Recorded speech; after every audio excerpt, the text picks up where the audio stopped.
The drama surrounding Moses Itauma's rise through the heavyweight ranks had been building for months, whispered in boxing circles with a reverence usually reserved for once-in-a-generation talents.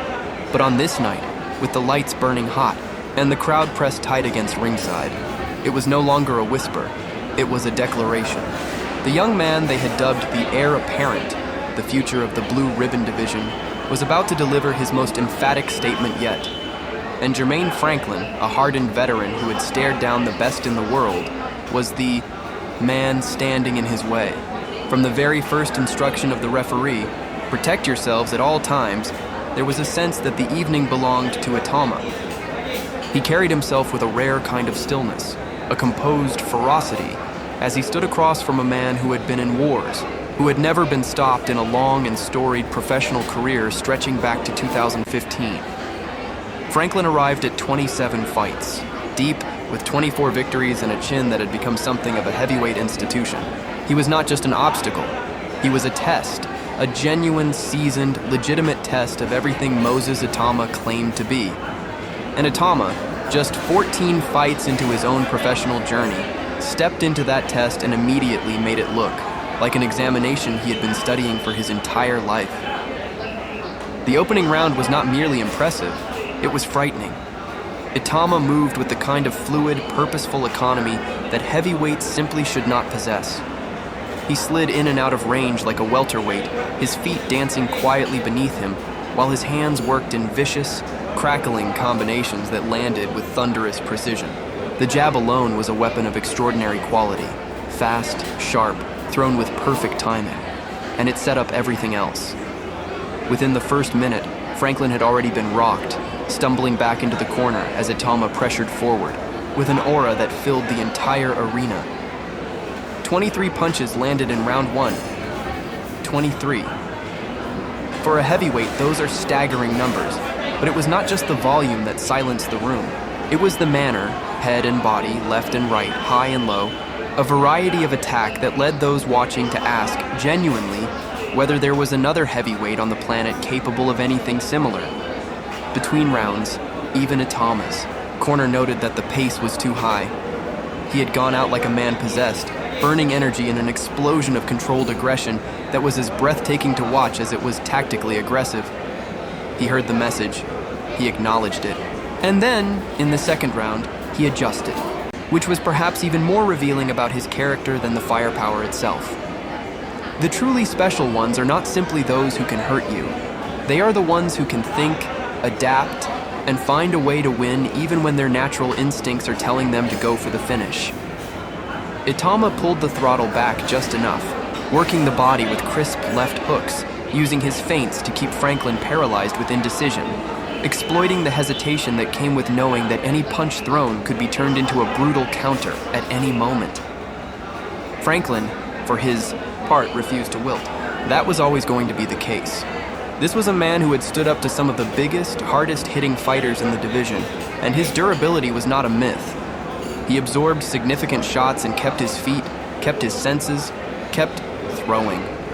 His corner urged him to use the right hand to the body, to go downstairs to make Itauma think about something other than mounting offenses from the front foot, and Franklin tried. He showed glimpses, a right hand to the body here, a stubborn defensive shell there, leaning on the ropes to draw Itauma into exchanges. Small moments of resistance in what was otherwise a story being written entirely by one man. The third round brought the fight's most pivotal sequence. Itauma, now operating with full control, launched an assault that saw Franklin dropped heavily, a vicious temple shot, thrown with that distinctive overhead trajectory that he has made his own, catching the American flush and sending him to the canvas. It was not a desperate knockdown born from a wild exchange. It was a clinical, targeted strike from a man who had identified the precise mechanism by which he would end the evening. Franklin rose. Brave, grimly determined, Franklin hauled himself back to his feet. His chin held, his heart held. But the third round had cost him enormously, and everyone in the building knew it. There was something almost meditative about the way Itauma operated in the fourth.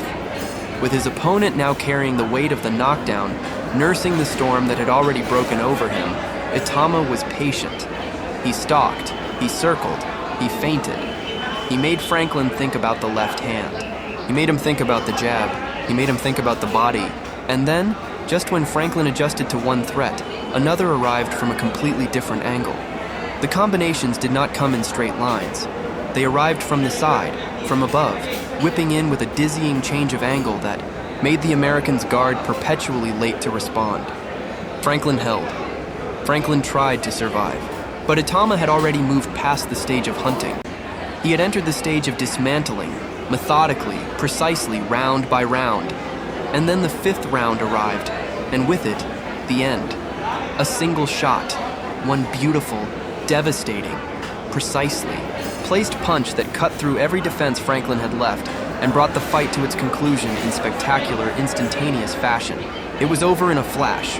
14 fights, 14 wins, and now 14 statements made to the heavyweight division that something different, something rare, something genuinely extraordinary has arrived.